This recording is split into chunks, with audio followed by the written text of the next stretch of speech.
তিপ্রামাথা দলের সুপ্রিমো প্রদ্যোৎ কিশোর মাণিক্য দেববর্মন খোদ সামাজিক মাধ্যমে এসে বলছেন, তিপ্রামাথা দলের দুই মন্ত্রী দুর্নীতির জালে জড়িয়ে পড়েছেন। বিস্ফোরক মন্তব্য করে বললেন সিপিআইএম নেতা অমল চক্রবর্তী। আগরতলা পুর নিগমের অন্তর্গত 23, 24 ও 25 নম্বর ওয়ার্ডের নাগরিকরা নানা সমস্যার সম্মুখীন।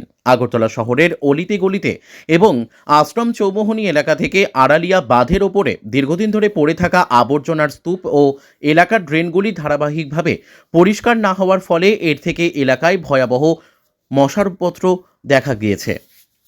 শুধু তাই নয়, এই তিনটি ওয়ার্ডের বিভিন্ন রাস্তা দীর্ঘদিন ধরেই সংস্কারের অভাবে ধুঁকছে। এছাড়া আগরতলা শিবনগর অনিক ক্লাব এলাকা সহ ওয়ার্ডের বিভিন্ন এলাকায় রয়েছে পানীয় জলের সংকট। এমনটাই অভিযোগ এনে আগরতলা পুর নিগমের পশ্চিম জোনারের সরকারি মিউনিসিপ্যাল কমিশনারের নিকট কোনো ডেপুটেশন প্রদান করে সিপিআইএম পূর্ব আগরতলা অঞ্চল কমিটি। এদিন আগরতলা পুর নিগমের কার্যালয়ের সামনে দাবিগুলিকে সামনে রেখে সিপিআইএম পূর্ব আগরতলা অঞ্চল কমিটি বিক্ষোভ দেখায়।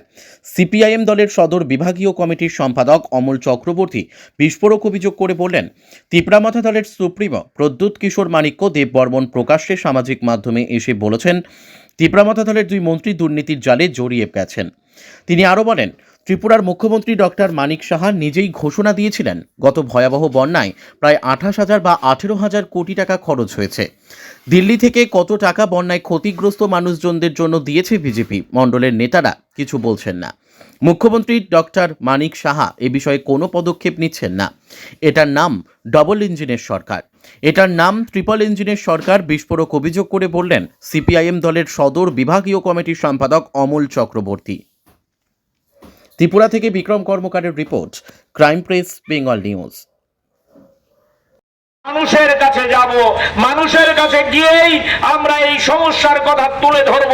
আমরা বিশ্বাস করি মানুষই হচ্ছে এই সমস্যার সমাধান করার জন্য দায়িত্ব গ্রহণ করতে পারবে।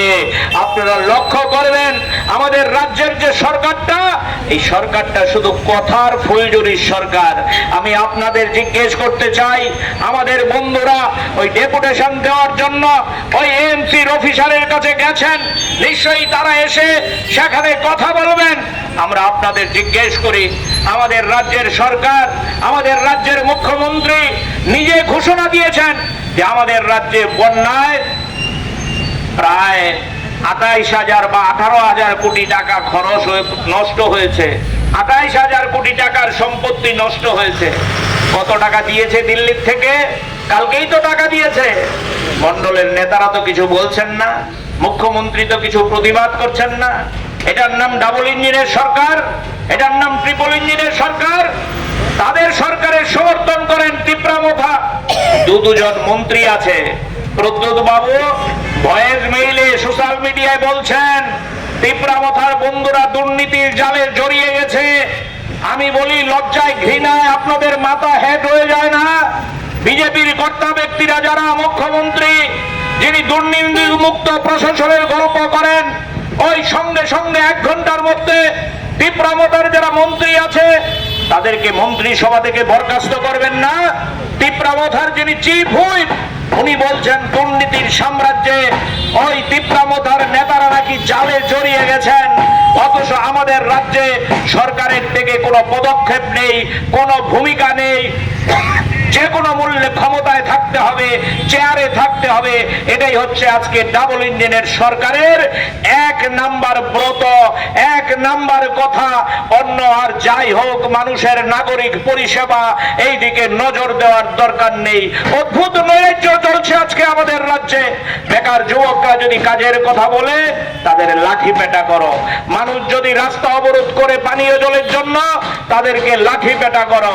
মানুষ যদি খাদ্যের জন্য রেশন সব ঘেরাও করে, তাদেরকে লাঠি পেটা করো।